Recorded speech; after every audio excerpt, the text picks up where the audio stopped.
Fratres y sorores, queridos amigos, hoy es para mí un gran gusto presentar como conferencista al frater doctor Miguel Hernández. Miguel estudió medicina en la Universidad Católica Madre y Maestra en Santiago, que ingresó en el año 1991 y se graduó en 1996. En el año 2001 ingresó como investigador en Columbia University, en el Harlem Hospital afiliado a Columbia University. También este hospital lo aceptó durante 4 años como médico residente psiquiatra. En el año 2008, el doctor Hernández completó una subespecialidad en medicina psicomática en el St. Luke Roosevelt Hospital afiliado a Columbia University. En la actualidad, tiene su práctica privada en Manhattan, New York, y trabaja para el Hospital Mount Vernon. El doctor Hernández es también miembro de la US Army Reserve, al cual presta su servicio como médico psiquiatra. El doctor es psiquiatra certificado por la Asociación Americana de Psiquiatría y Neurología. Ingresó a la Orden Rosacruz desde 1997, comenzando sus estudios en el Pronaos de la ciudad de Santiago de los Caballeros, de República Dominicana, de donde él es originario. Después ha servido en varias ocasiones en la Logia Brooklyn de Nueva York y también ha dado charlas de psiquiatría para el capítulo Manhattan. Sin más preámbulo, los dejo con nuestro conferenciante, el frater Miguel Hernández. Adelante, Miguel. Muchas gracias, gran maestro, por esta cálida presentación.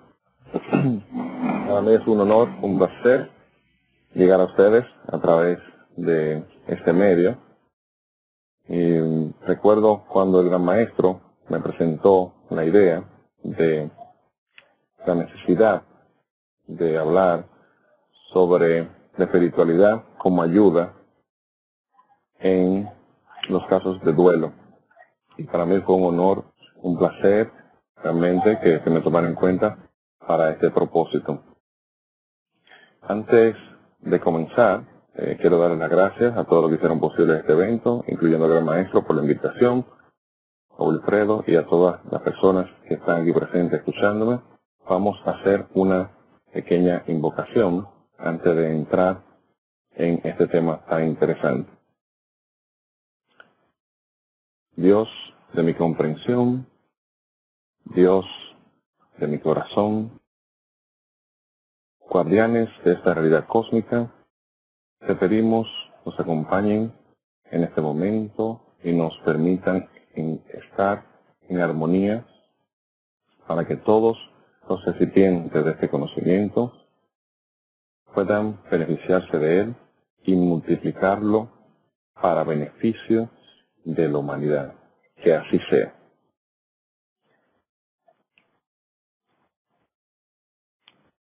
¿Qué veremos en el día de hoy? Vamos a ver la introducción, que es lo que estaba haciendo, y los objetivos, para luego ver definiciones de duelo, luto, sentimiento de pérdida, las fases del duelo, cómo se manifiestan, los signos y síntomas. Hablaremos de duelo complicado, tipos y diferencias que tiene este duelo complicado con la depresión mayor. Brevemente hablaremos de teorías etiológicas del duelo y su tratamiento desde el punto de vista psiquiátrico, para luego hablar de espiritualidad y salud mental. Primero, cómo la espiritualidad puede beneficiar a nivel físico y mental desde el punto de vista psiquiátrico, pero luego entraremos a ver cómo la espiritualidad puede ser de ayuda, específicamente para el tema de hoy, que es el duelo y la pérdida. Luego veremos las recomendaciones de ayuda en caso de duelo para concluir. Definiciones. El duelo viene del latín duelhum, en inglés grief. Más bien es un sentimiento subjetivo precipitado por la muerte de un ser querido. Es un proceso de adaptación emocional. Es un sentimiento. Mientras que el luto El duelo, la palabra latina duelo significa combate, y el luto, en inglés mourning, es un proceso por el cual el dolor se resuelve. Más bien una expresión cultural, social. Son las prácticas que ocurren después de la pérdida. Dependiendo de la cultura, el luto se va a manifestar de una forma distinta. Todos sabemos que es muy frecuente que las personas se vistan de negro por cierto tiempo, que dejen de visitar lugares específicos, que se abstengan de tomar bebidas alcohólicas o de hacer ciertas actividades que solían hacer en honor y por respeto a la persona fallecida. Más bien el luto es esa manifestación que ocurre, esa manifestación cultural, que a veces puede ser individual y diferente en cada individuo, en cada cultura, y que expresa el duelo y el dolor. El dolor o el sentimiento de pérdida, en inglés bereavement, ya es un estado de ser privado de alguien debido a la muerte. Se refiere a entrar y vivir en el duelo. Independientemente de las similitudes o la diferencia que tengan estos términos, sí podemos ver que las manifestaciones, los signos, los síntomas que ocurren durante estos procesos son suficientes para hablar de un síndrome. Incluso en la revista de la Asociación Mundial de Psiquiatría, publicada en junio de 2009, en ese journal se planteó la idea de que si el duelo era una enfermedad mental o no. Vemos así que el duelo o el luto, el dolor de la pérdida, se veía como un criterio de exclusión en el Manual Estadístico y Diagnóstico de Psiquiatría en su edición cuarta, y se excluyó en la edición quinta que se publicó en el 2013 en mayo, por varias razones. Me excusa que esta diapositiva es en inglés, pero esto demuestra que las manifestaciones de duelo tienen o han tenido criterio incluso psiquiátrico que se parecen mucho a lo que es una depresión mayor, pero el duelo como tal normal no es una enfermedad psiquiátrica, y sí responde, tanto el duelo normal como el complicado responde igual a tratamiento de psicoterapia y de medicamento, igual que la depresión mayor. El duelo no complicado o el duelo normal tiene varias fases, y en estas fases vamos a ver los síntomas y los signos que se presentan más comúnmente en el duelo. Emocionalmente tenemos un aturdimiento, nudo en la garganta, en la fase de choque. Emocionalmente, en la fase 2, viene la preocupación, el enojo, la tristeza y la falta de sueño, como pueden ver aquí. Síntomas somáticos, es decir, los síntomas que sienten en el cuerpo. En la fase inicial de choque, las personas van a presentar lloros, lágrimas, sensación de vacío abdominal, para luego pasar por un proceso de pérdida del apetito, debilidad, fatiga. Ya a nivel de los pensamientos, en la primera etapa, hay una sensación de irrealidad y negación e incredulidad acerca de la muerte.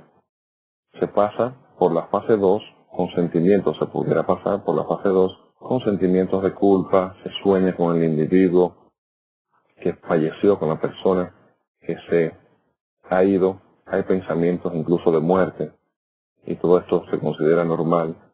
Y en la fase 3 de resolución, la persona ya puede ir pensando con cierto placer sobre el pasado e integrarse a la realidad de la pérdida.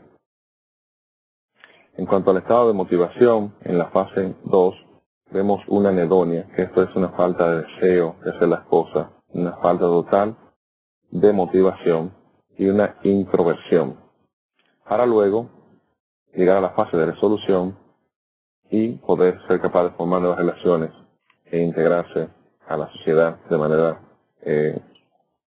normal como lo hacían antes.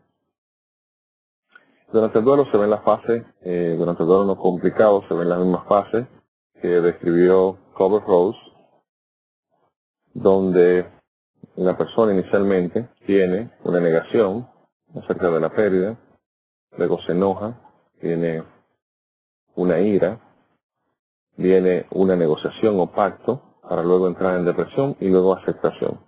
Estas fases no necesariamente tienen que ocurrir en ese orden, sino que la persona puede oscilar de una fase a otra.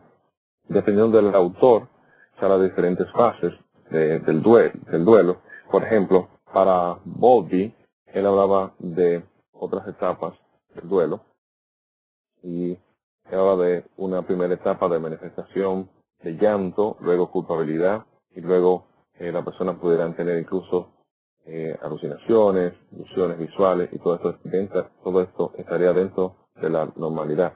Otros teóricos hablan de otras fases, comenzando con una fase de alarma, luego de aturdimiento, búsqueda, depresión, luego recuperación, para luego reorganizarse. Ese autor es Parks, que hablaba de estas 5 etapas. Entonces, dependiendo del autor, hay diferentes teorías de las fases del duelo. Pero de la más conocida es esta de Clover Rose, que es muy similar a la fase que ocurren durante las enfermedades terminales. Hay una diferencia entre el duelo y la depresión mayor. En el duelo, cada vez hay sentimiento de culpa. Cada vez la persona se siente que no valen nada, tienen ideas suicidas o retardo psicomotor. Una vez que veamos esto, ideas suicidas o retardo psicomotor, debemos preocuparnos porque ya nos está hablando tal vez de un duelo normal.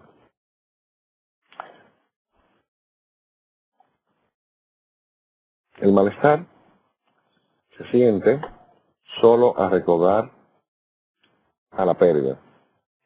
Una persona con un duelo normal, siempre que recuerde al fallecido, va a tener un malestar. Pero una persona ya con depresión mayor va a estar constantemente recordando y sufriendo por este recuerdo. Los síntomas depresivos en el duelo normal no aparecen más allá de los 2 meses, pero esto es relativo, precisamente por eso se excluyó también ese criterio de exclusión, valga la redundancia, en el manual estadístico y diagnóstico número 5 que mencionamos anteriormente, porque esto es muy relativo. Es decir, los síntomas depresivos del duelo pueden durar más allá de 2 meses y todavía puede ser un duelo. Yo iría un poquito más allá. Yo le digo a mis pacientes que ese luto, ese duelo de una persona querida es de por vida. La diferencia es la funcionabilidad y cómo el paciente, incluso en honor a la pérdida, al fallecido o a la fallecida, puede tratar de recuperarse y funcionar y tratar de ser feliz. Eso es lo que hace la diferencia, pero siempre ese luto, ese sentimiento va a estar ahí. La diferencia está en la severidad y en cómo afecta la funcionabilidad. Y como vemos, la funcionabilidad se afecta brevemente y muy leve en los casos de duelo normal. En los casos de depresión mayor se ve muy frecuente que hay historias familiares de depresión mayor, mientras que en los casos de duelo no existe esta historia. Cuando el duelo va más allá del duelo normal y no tiene criterio de depresión mayor, pero se prolonga o tiene matices diferentes a lo que se esperaría, entonces estamos hablando de un duelo complicado, anormal o patológico. Este tipo de duelo se ve en el 10% de los casos de duelo. Hay mucho mayor riesgo cuando la muerte es trágica, es repentina, no es lo mismo que usted pierda a un familiar que estuvo enfermo en cama por un buen tiempo, a que usted pierda un familiar inmediatamente en un accidente, por ejemplo, de tránsito. No es lo mismo perder una hija, un hijo, un padre, una madre, que perder tal vez un tío, un sobrino. Entonces, el riesgo de duelo complicado o patológico puede ser mayor dependiendo de las circunstancias y del tipo de muerte. Cuando hay historia de pérdidas anteriores, hay mayor riesgo también de continuar con un duelo llamado complicado o patológico.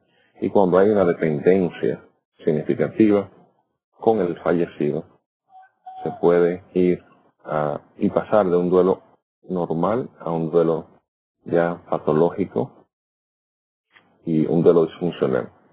Hay varios tipos de duelo complicado. En el duelo crónico podemos ver que se prolonga hasta más de un año. La persona siente que nunca acaba. Hay un duelo que seguro muchos de ustedes lo han visto, que es el duelo retrasado o pospuesto, donde decimos por esa persona no se vio que no, como que no sufrió durante el funeral, todavía han pasado unos cuantos días y, la persona no muestra ningún tipo de remordimiento, de dolor, quedan como si fueran anestesiados durante el proceso de funeral y después del funeral. Pero muchas veces después la persona, dada la carga fuerte emocional, reabren la herida y se ve que entonces se manifiestan totalmente con un duelo ya bien intenso, pero que no ocurre necesariamente en el tiempo después del ritual. Este tipo de duelo es un duelo retrasado o pospuesto. Un duelo exagerado, en estos individuos se ve que se aferran a conductas no necesariamente saludables, es un desbordamiento de dolor significativo y los individuos evitan el dolor usando alcohol, usando drogas, teniendo conductas inapropiadas, tal vez manejando a alta velocidad, tomando riesgos sexuales, entre otras cosas. Esto es lo que se conoce como un duelo exagerado. Es un duelo enmascarado que no se ve una manifestación emocional o psíquica, y más bien se ve manifestaciones somáticas, físicas, mucho dolor de abdomen, por ejemplo, cefalea, migraña, un dolor amplificado, entre otras cosas.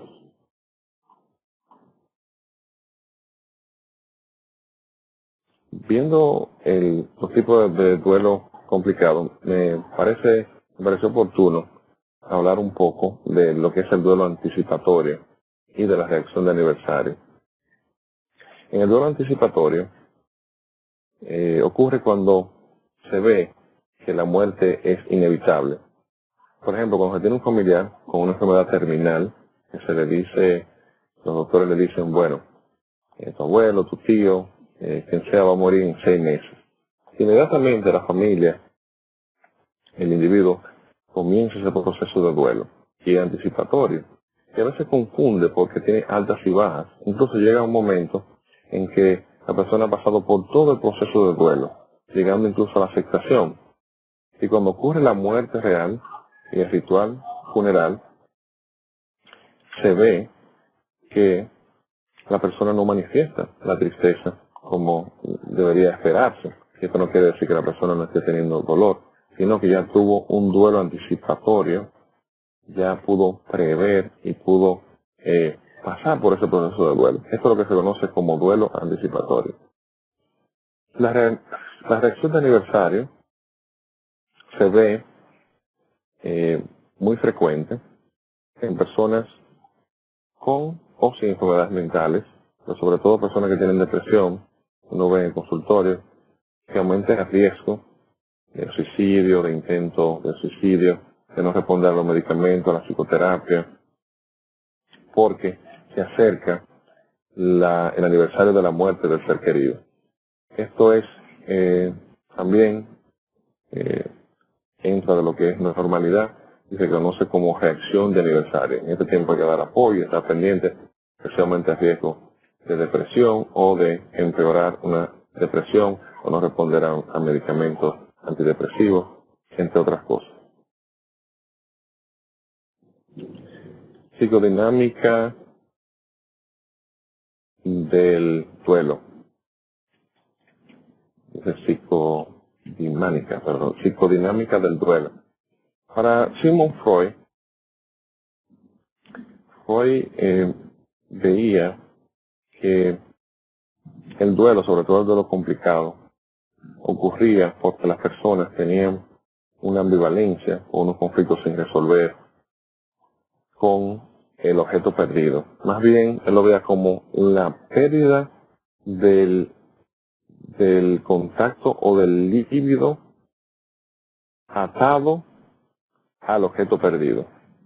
Entonces, el individuo introyecta ese objeto perdido, ese familiar, de una manera ambivalente, con ciertos sentimientos de enojo y de rivalidad, que eventualmente hace que el individuo entonces se enoje con él mismo y se ponga triste y prolongue el duelo y entre a un duelo complicado. Y así siguieron otros psicoanalistas, hablando como Freud y creyendo que esta era la razón del duelo, sobre todo el duelo complicado. El duelo en los niños es muy similar a los adultos. Pasan por las mismas etapas que los adultos, pero se habla de 3 fases principales. En los niños hay una etapa inicial de angustia, de desesperación, para luego ir a una fase de desapego y luego de reintegración. Los niños necesitan de un sustituto.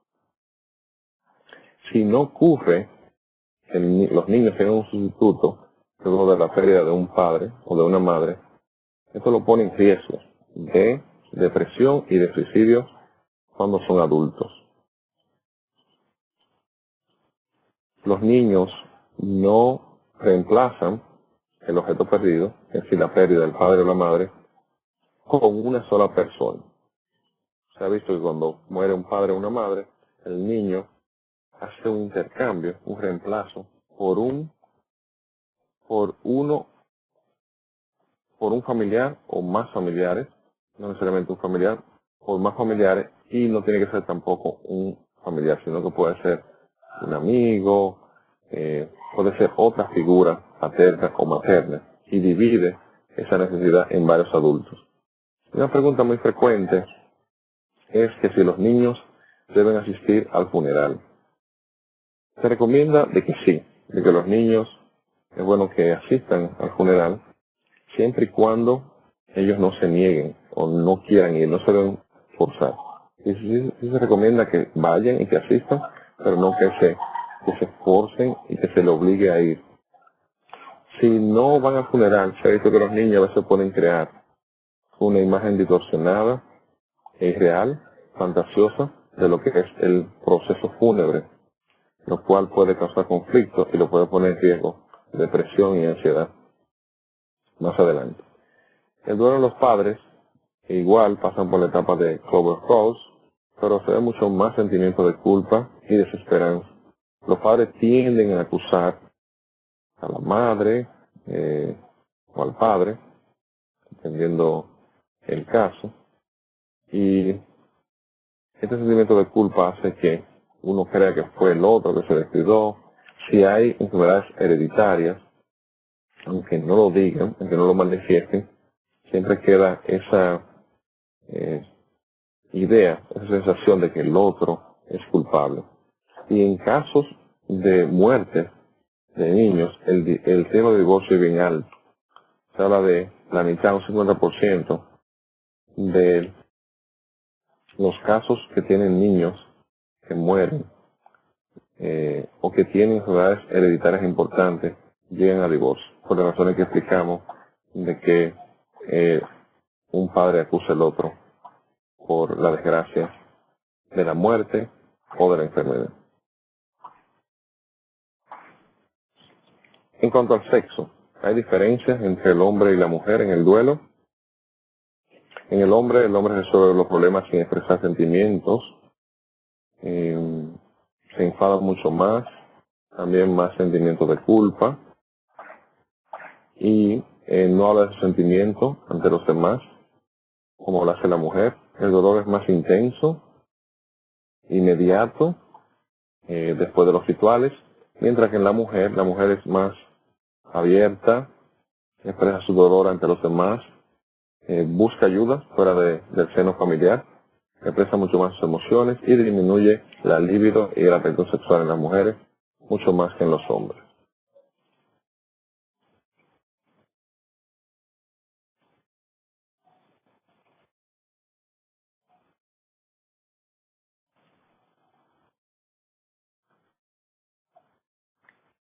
Vamos a hablar brevemente del tratamiento del duelo normal y complicado, desde el punto de vista psiquiátrico.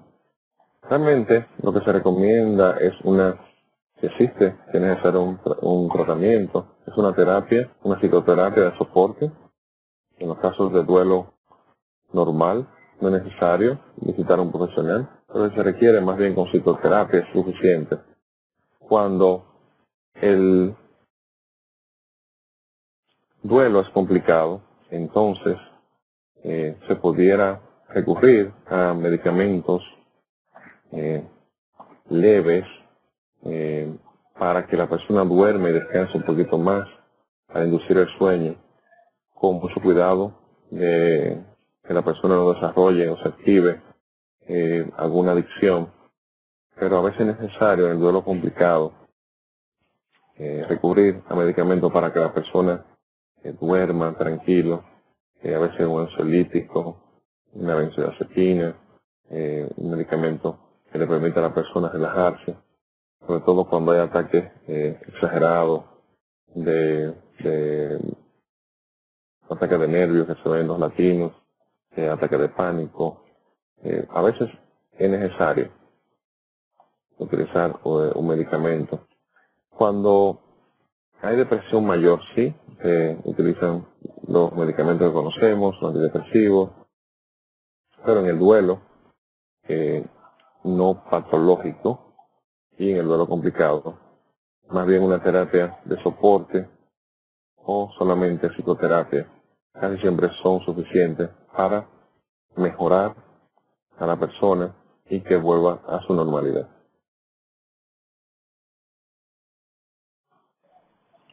Hasta ahora vimos la introducción que hice y los objetivos, la definición de duelo, luto y sentimiento de pérdida. Vimos la fase de duelo, signos y síntomas. Vimos lo que era el duelo complicado, tipos y diferencias con la depresión mayor, teorías etiológicas del duelo y su tratamiento. Los objetivos parece que no lo puse, fui directamente. Los objetivos no lo mencioné, pero sí hemos visto todo esto hasta ahora. ¿Y qué vamos a hacer? Vamos a hablar de espiritualidad y salud mental en el duelo. Pero primero vamos a ver cómo la espiritualidad sirve de ayuda y salud mental de manera general, para luego ver cómo también ayuda directamente en el tema que estamos tratando, que es en el duelo. Así después vamos a ver recomendaciones de ayuda en caso de duelo para luego concluir.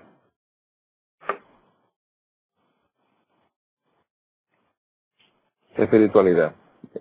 Viene de la palabra latina spiritus y significa aliento de vida. Para algunos encierra todo lo que tiene que ver con un ser superior. Incluso Viktor Frankl y Jung hablaban de que todo ser humano es espiritual. Esté o no consciente de eso, sea religioso o no, inconscientemente es espiritual.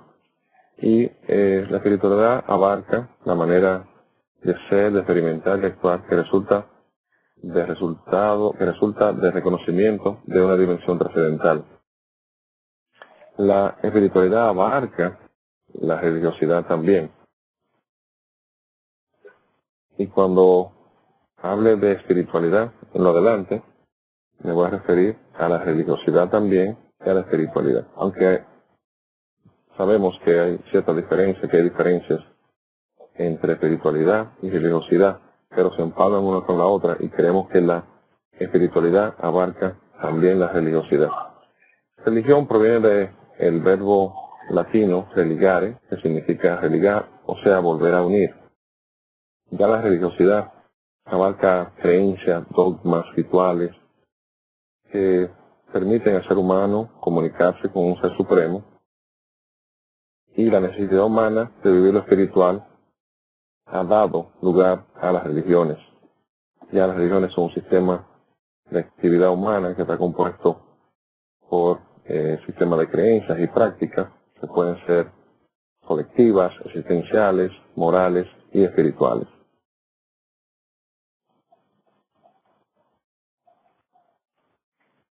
Definiendo esto, vamos a ver cómo se relaciona la espiritualidad con la salud mental. Y para esto hemos formulado estas tres preguntas.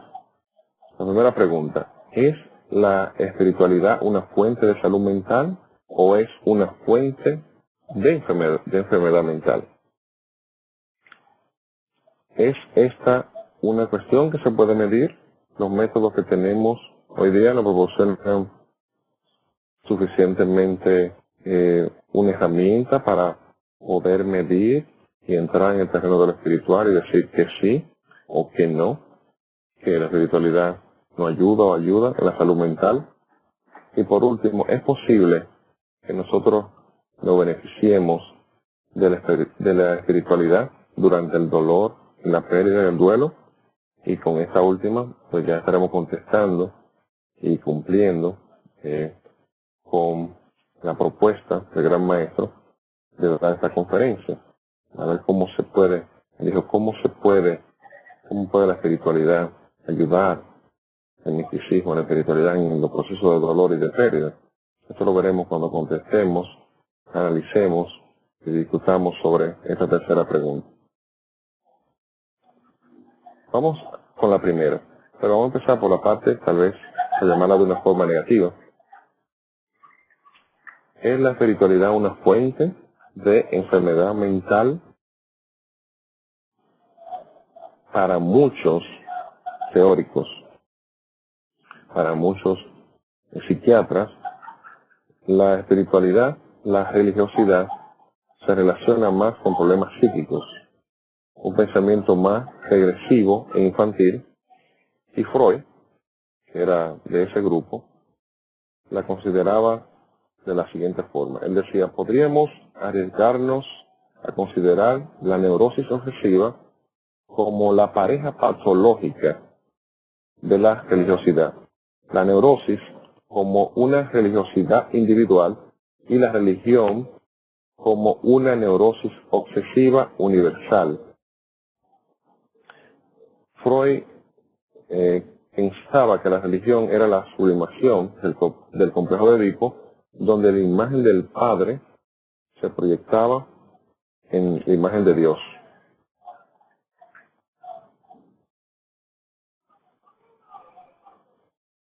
Por otro lado, ¿es la espiritualidad una fuente de salud mental? Muchos estudios, muchos teóricos argumentan que la espiritualidad puede estimular a alcanzar la libertad interior y el desarrollo integral del ser humano, siempre y cuando se enfoque adecuadamente.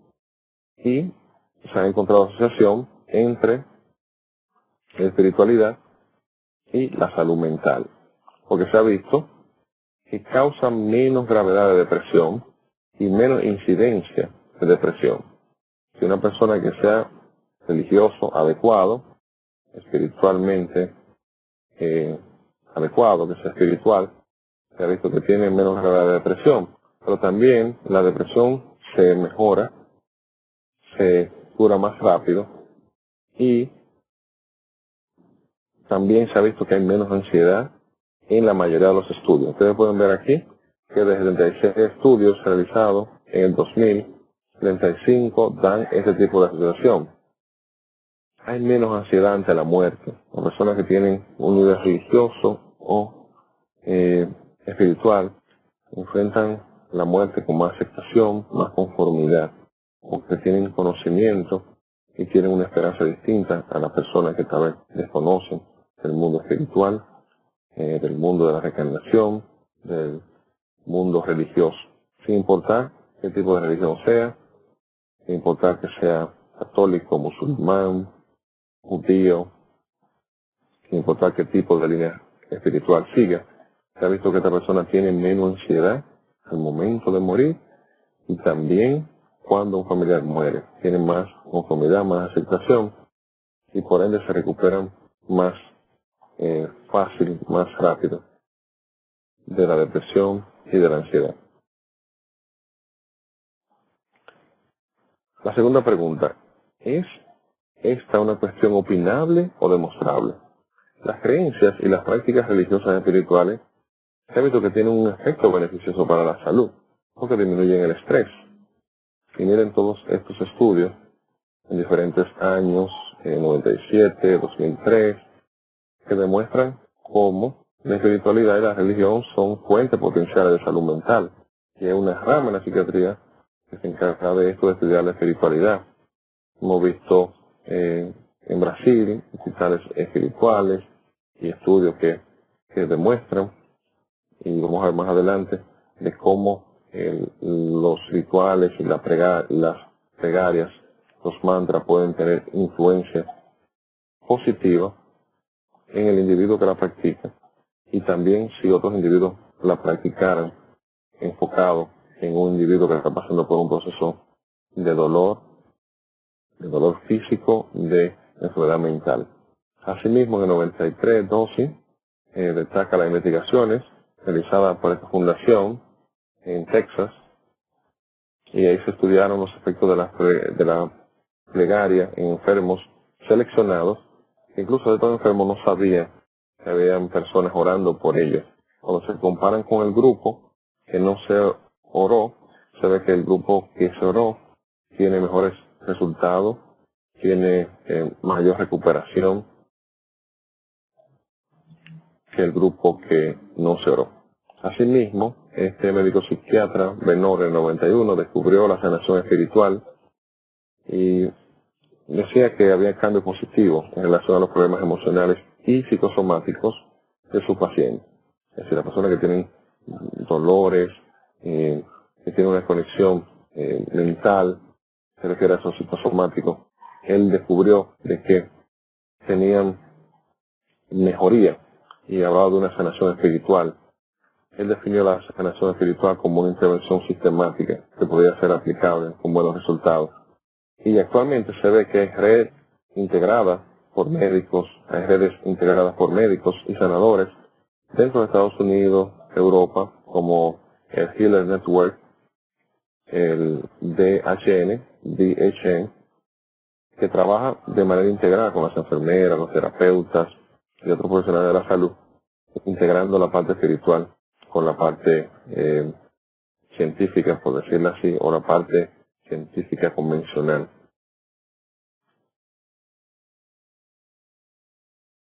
Más de 30.000 enfermeras practican dentro de Estados Unidos el tipo de sanación denominada toque terapéutico. Hay diversos estudios que comprueban que la distancia no tiene que ver entre el sanador y el enfermo, no tiene que ver. Usted puede estar orando o haciendo una plegaria en Japón y la otra persona puede estar en Estados Unidos y la distancia no importa. No hay diferencia en que usted lo haga en el cuarto siguiente, en la próxima calle, y que otra persona lo haga estando en Japón y la otra persona en Estados Unidos. Esto que no existe ninguna diferencia entre el sanador y el enfermo, y no limita el efecto de sanación espiritual. Así mismo, los estudios de Byrne en el 88 incluyen los efectos de la sanación espiritual en pacientes cardíacos que estaban internos en la sala de cuidados intensivos. La sanación espiritual o de healing también coincide con los paradigmas de la ciencia física cuántica, que postula que la posibilidad de interacción entre partículas a distancia.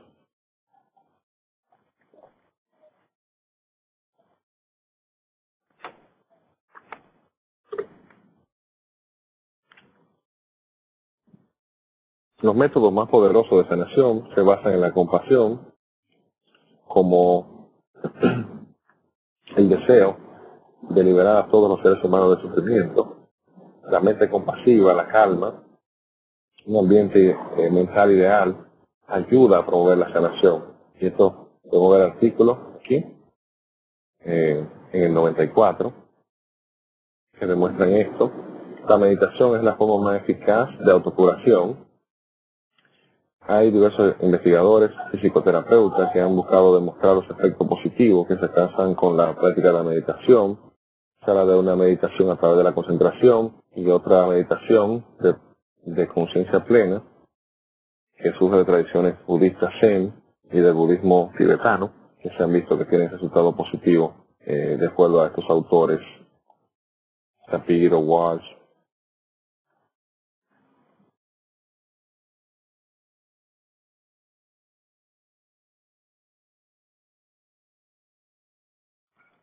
Desde la mirada de la física cuántica, se ve el resultado. En los estudios se puede ver que ocurre un cambio y que es estadísticamente significativo, aunque tal vez los procesos que se dan no puedan explicarse o replicarse de la forma que se esperaría, de una manera así tangible, pero sí se pueden ver los resultados.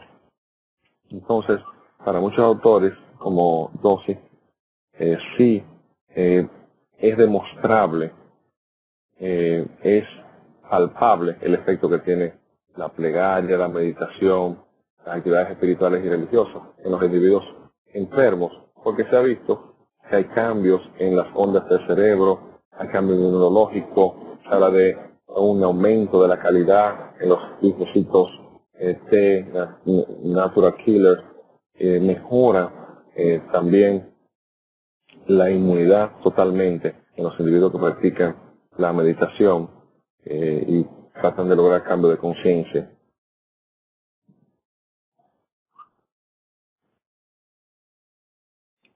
Entonces ya vimos cómo hay una relación, unos a favor, otros en contra de la espiritualidad, la religiosidad y la salud mental.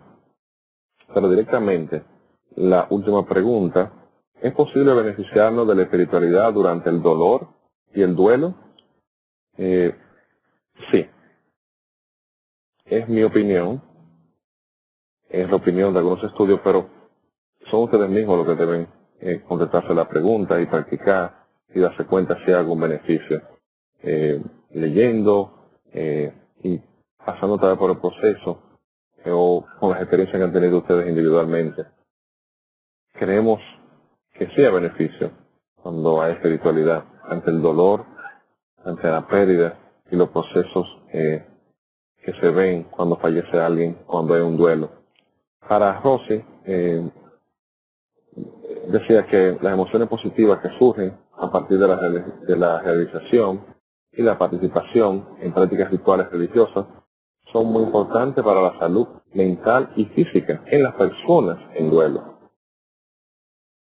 Porque la religión y la espiritualidad le ofrecen una base, un sistema de creencias, de prácticas que le dan apoyo social al individuo también. Una especie de psicoterapia. Siempre le decimos a los pacientes que en caso de duelo, de pérdida, que se aferren a sus creencias, a su sistema de creencias. No importa que sea que crean un árbol, que crean en Dios, que crean en Buda, Alá, en lo que quieran creer, pero deben aferrarse y deben tratar de integrarse, porque es un apoyo, una base, una especie de psicoterapia que le va a ayudar en el proceso de duelo. Y también, no importa que el duelo sea normal o que sea complicado, o incluso en depresión, si la persona se aferra a su sistema de creencias espirituales, va a recuperarse mucho más rápido. Los efectos positivos que se han encontrado, se habla de estados positivos, de calma mental, de paz, tranquilidad, equilibrio y una sensación de mayor energía, de mayor armonía. A nivel emocional, los individuos van a presentar menos estados de sentimientos negativos de tristeza, angustia, dolor. Los individuos que practican alguna religión adecuada y espiritualidad se ve en ello una disminución de pensamientos negativos durante el duelo, mayor conciencia de la muerte y de la permanencia o finitud de la vida, mayor claridad mental para tomar decisiones, mayor discriminación con ellos mismos y su entorno. En la conducta se ve que son capaces de enfrentar los conflictos y de pensar y encontrar soluciones más apropiadas cuando están presentes a un duelo ya sea anticipado o un duelo posterior a una pérdida. Recomendaciones de ayuda en caso de duelo. Tomen en cuenta que el dolor no podrá ser curado si la persona no acepta la realidad de la pérdida. Personas que están en total negación y esperan que la persona que murió llegue y mantienen ese conflicto y no aceptan la pérdida. Mientras esto no ocurra, no se va a poder pasar por los procesos normales de duelo. Y hasta que no termine su unión emocional con la persona fallecida, que no se elimine el rencor, la culpa, los sentimientos de remordimiento porque no pudo hacer aquello, porque no le dije aquello, porque lo ofendí. Mientras eso no se elimine y la persona se perdone a sí mismo y también perdona al fallecido, porque se ve que la persona tiene un enojo porque la persona murió, aunque saben que no fue la culpa, en muchos casos que no son suicidios, aunque la persona muere por un accidente, se ve que el individuo que pasa por el duelo tiene un enojo también inconsciente. Mientras no elimine ese tipo de enojo y no perdone, que no se perdone a sí mismo, que la persona que fallece se mantiene conectado, no podrá curar plenamente. Debe tratar de establecer nuevas relaciones y buscar otras formas de satisfacción interpersonal que muchas veces se encuentran de manera inmediata en la parte espiritual, en la parte de la religión. Precisamente ayer en mi práctica tenía una paciente que me dijo, no doctor, yo prefiero solamente recibir psicoterapia, a pesar de que la persona tenía criterio de depresión mayor anteriormente, ante la pérdida de su abuela. Decía, yo prefiero seguir solamente con psicoterapia, porque yo estoy durmiendo mejor que nunca, porque yo hice todo lo que pude por mi padre, era su padre, hice todo lo que pude por él, tenía una enfermedad terminal, y estoy durmiendo muy bien, estoy en paz conmigo misma, porque ahora me he integrado más a mis rituales religiosos, estoy leyendo la Biblia, y me siento muy bien. Entonces es un caso de cómo la espiritualidad y la religión son un punto de apoyo, y ella no necesita recurrir a medicamentos, ni recurrir al alcohol, ni a drogas, y ella se ha integrado a su familia y a sí misma, y ha encontrado cierta satisfacción, cierta resignación ante la muerte de su padre. Hay que ver el luto como un proceso normal, pero muchas veces este proceso no necesariamente normal, y aparecen signos de peligro que ustedes deben tomar en cuenta en ustedes mismos y en sus amigos, allegados, familiares. Si una persona que ha perdido a alguien comienza a retirarse y deja de hacer actividades normales, tiene mucho dolor, un dolor muy intenso, o por el contrario, no tiene ningún tipo de dolor, usted dice, pero ¿cómo es posible que se le murió esa niña y Ramón sigue igual? Él está totalmente callado, pero él sigue igual, no ha llorado, va al trabajo. Esa ausencia también de dolor puede ser un signo de peligro. Cuando hay una depresión muy marcada y una culpa muy severa, hay cambio de la personalidad, se torna agresivo, ya no está como antes, habla alto, está buscando pleitos, impulsivo. Cuando el paciente está desorientado y tiene muchos síntomas físicos, fobia, miedo que no tenía antes, muy irritable, y se está aferrando al alcohol, si tomaba y no tomando más, si no tomaba está tomando, y el paciente, la persona, reporta un sentir de vacío. Son signos de peligro que debemos tomar en cuenta para ayudar a la persona o recomendarle que busque ayuda, o si en el caso de nosotros mismos buscar ayuda profesional. ¿Qué se puede hacer? ¿Cómo se puede ayudar a alguien que está pasando por un proceso de duelo? Para muchas personas puede ser difícil, pero no es imposible. No hace falta hablar. Muchas personas creen que hablándole y preparando un discurso durante el proceso, durante el funeral o después, eso le puede ayudar a una persona en proceso de duelo. Pero se ha visto que escucharme es importante que dar un discurso. Muchas personas que están pasando, o la gran mayoría, que están pasando por un proceso de duelo, no necesitan, no les hace falta que se lo esté animando, que lo esté tranquilizando, con algunas excepciones de ataque de nervios, que está muy alterado, obviamente, hay que darle soporte y tratar de consolarlo, tranquilizarlo, pero su presencia y su silencio a veces es más significativo que muchas palabras. Hay que aprender a respetar las emociones de cada individuo durante el duelo, respetando sus antecedentes médicos, psiquiátricos, culturales, ubicación geográfica, porque no todo el mundo manifiesta y siente lo mismo, o en caso de duelo, porque tenemos formación diferente. Cada cerebro es un mapa mental diferente. Entonces, es importante mantener el contacto con esa persona, siempre llamarlo, ver cómo está haciendo, y estar pendiente de los signos de peligro que ya mencionamos. ¿Cómo se puede superar el duelo? Si usted está pasando por duelo, no debe guardarse los sentimientos. Debe, si siente que va a llorar, que debe llorar, llore. Ventile sus emociones. Hay que buscar a alguien con quien hablar. No recurra a las drogas, a los medicamentos. No se lleve de la vecina, el vecino, de que yo me tomé esta pastillita, eso fue un cuchillo, eso fue tremendo. Cuando se murió mi perrito, eso fue que yo dormí, me recuperé, todo muy bien. No se lleve de eso. Si no, un profesional no se ponga a tomar medicamentos, incluso medicamentos que se llaman over the counter, que se venden. Trate de evitarlo si no es necesario, porque eso puede llevar a empeorarle, a causarle un problema de adicción, en el caso de droga y de alcohol, de dependencia, en el caso de los medicamentos, que muchas veces son controlados, que se consiguen por ahí. No se automedique. No tomar decisiones importantes, divorciarse,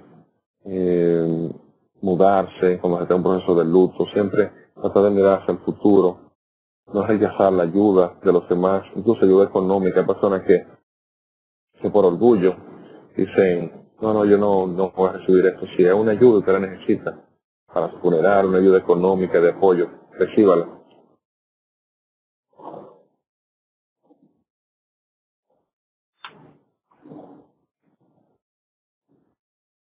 Se debe descansar y, si es oportuno, divertirse sanamente.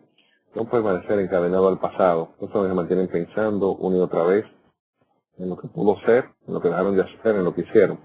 Hay que tratar de meditar, como ya vimos, es beneficioso. La meditación, mantras, rezar, orar, como te quiera llamarle, ejercicios físicos y también espirituales importantes, una dieta saludable y aferrarse a los sistemas de creencias espirituales como mencionamos.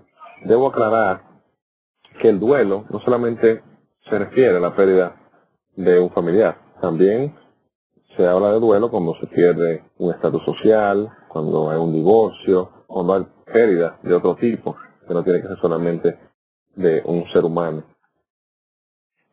Para concluir, la espiritualidad y la religiosidad son fenómenos complejos y multidimensionales.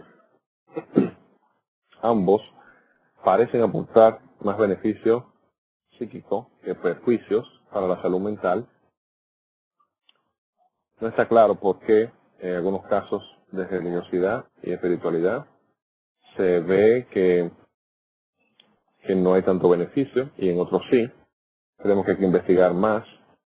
Ya con el tiempo, a medida que avance la ciencia, podremos saber qué está sucediendo ya de una manera científica y replicable cuando hay beneficio en prácticas religiosas, pero se debe investigar más sobre la experiencia religiosa y espiritual. Creemos que sí se debe tomar en cuenta la espiritualidad y la religiosidad dentro de la psiquiatría como una herramienta muy útil en caso de duelo, y debemos tomar en cuenta los signos de peligro en el duelo para brindar ayuda y buscar ayuda profesional si es necesario. Si creemos es posible encontrar ayuda y consuelo en la espiritualidad, nosotros sí creemos que se puede encontrar en consuelo y ayuda en la espiritualidad cuando se está en un proceso de duelo.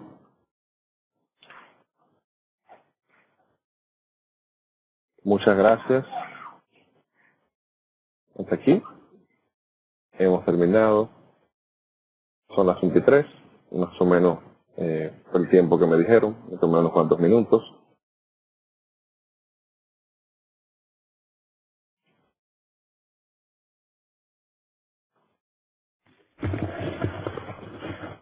Gracias, ¿me escucha? Sí. Ok, vamos a pasar al foro de preguntas y respuestas. Ahorita que vayan llegando las preguntas se las voy leyendo.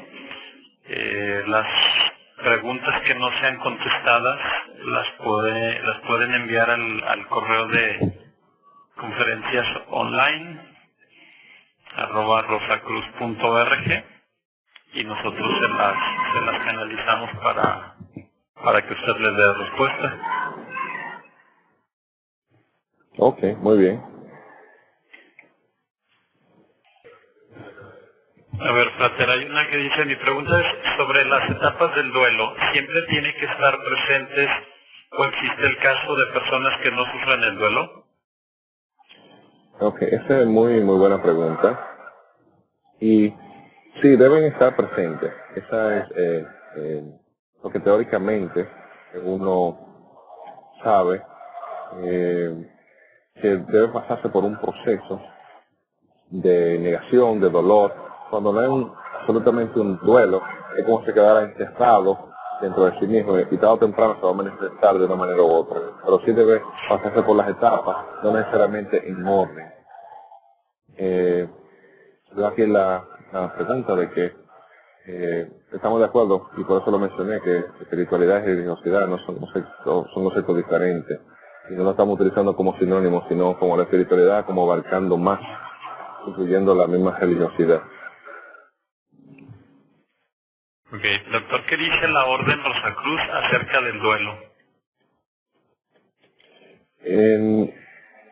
El duelo, desde el punto de vista de la Orden Rosacruz, es un proceso que debemos vivir y debemos aceptar y debemos prepararnos para enfrentarlo, así como hemos recomendado desde el punto de vista psiquiátrico, y con la base del conocimiento de la reencarnación, el duelo debe tomarse como cuando una persona se va a una transición como algo necesario para uno evolucionar uno mismo y la persona que se va también para encontrar esa evolución y esa transición que es necesaria para volver en otro momento.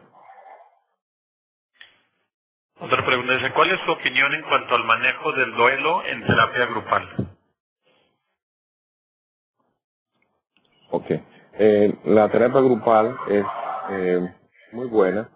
Generalmente estos individuos solamente necesitan, en muchos casos, una terapia individual, de uno a uno.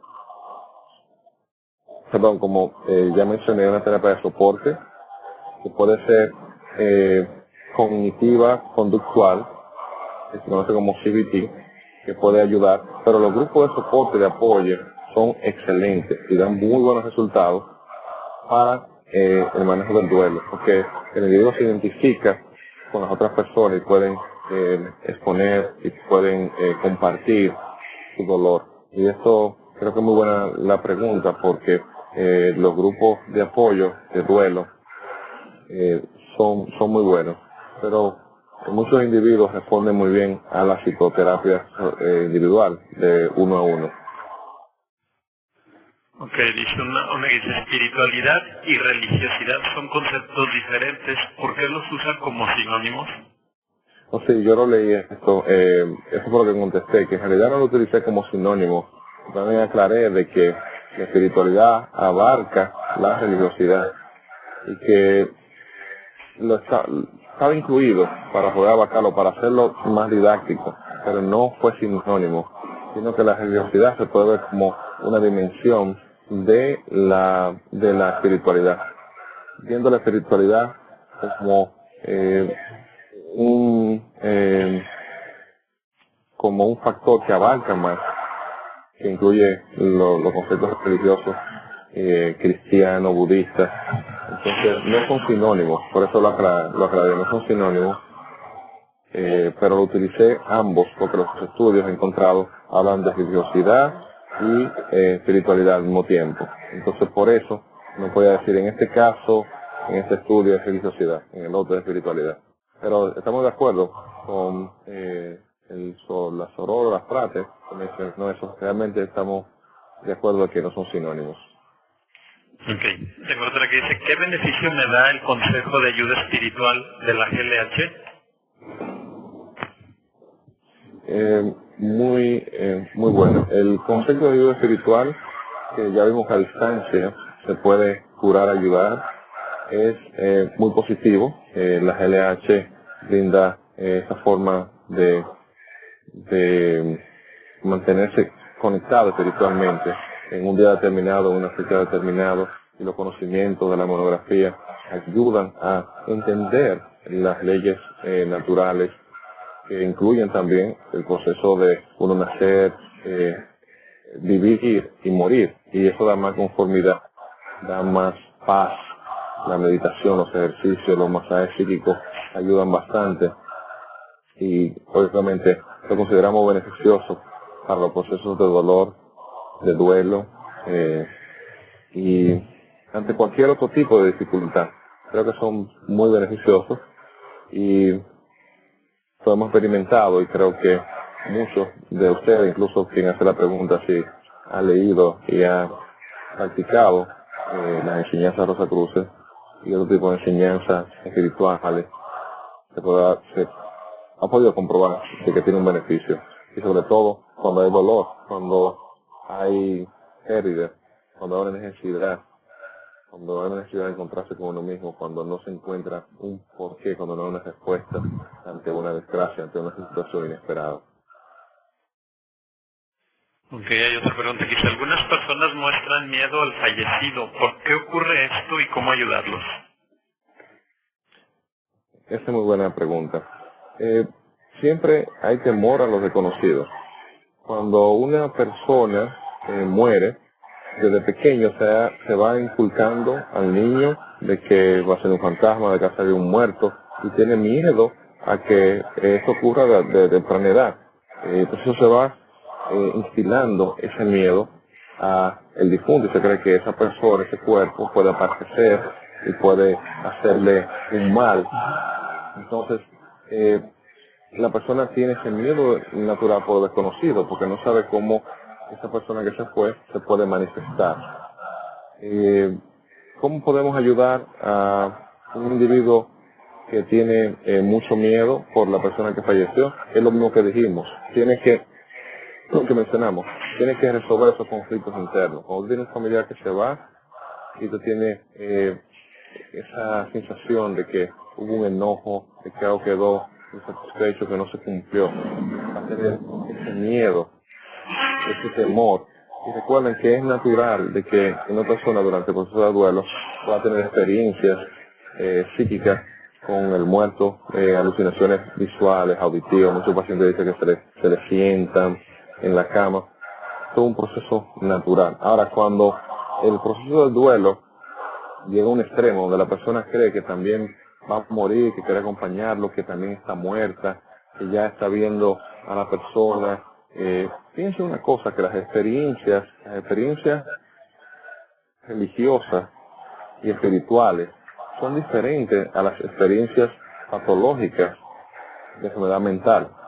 Se ha visto que en la enfermedad mental una persona tiene una alucinación y tiene comando de voz, y que a veces siempre torturan, son desagradables, le dicen que hagan cosas malas, mientras que las experiencias visuales, auditivas, que se ven en la espiritualidad, en la religiosidad, a veces siempre son beneficiosas y dan paz, tranquilidad. Es bueno que distingan eso en cuanto a lo que es una experiencia religiosa, espiritual, de una experiencia, ¿sabes?, psicopatológica. Aunque muchos autores quieren mezclar una cosa con la otra, en estos casos, estos individuos que tienen estos temores, bueno, que ventilen lo que sentían, que vayan a psicoterapia, si un marcado, si tienen un miedo bien marcado hacia la persona que falleció, porque también de todas las características de la persona que muere, el individuo que se queda puede tener mayor miedo e incluso puede esto reflejar un apego, una conexión, una dependencia con el fallecido. Entonces lo bueno es de conectarse en cierta forma y en honor a esa persona tratar de estar bien y estar convencido de que ese ser que se fue no tiene por qué hacerle ningún daño. No hay ninguna forma de que pueda hacerle algún daño directamente. Y esto puede aliviar y puede dar tranquilidad.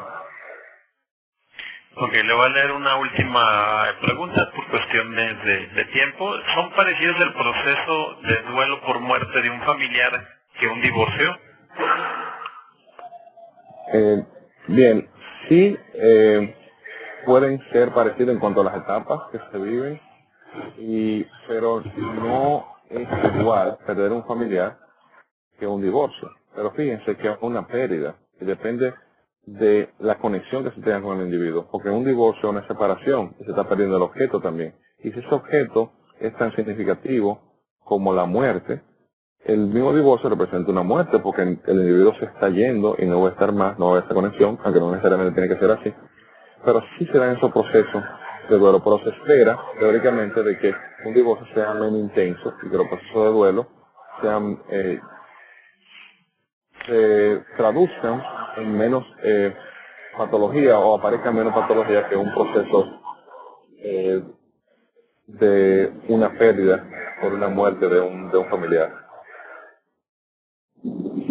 Bueno, aquí terminamos con la conferencia. Te agradezco mucho, Frater Miguel, una excelente conferencia. Hay muchas personas que han escrito ahorita para felicitarte y que preguntan que cuándo vas a volver a dar otra conferencia. Hay algunos que están sugiriendo también una conferencia sobre tanatología y bueno, entonces lo veremos más despacio. Muchísimas gracias, Frater, te felicito y desde aquí te mando un fuerte abrazo fraternal. Gracias por la oportunidad, gran maestro, y un saludo a mi coronado de Santiago, que le agradezco mucho, a todos los que me escucharon. Gracias por estar ahí presente y estoy dispuesto a seguir las instrucciones. Usted me dice y preparamos la conferencia y muy contento de este día y de esta oportunidad. Así que muchas gracias, mucha paz y mucho amor. Gracias a ti, Frater. Paz profunda.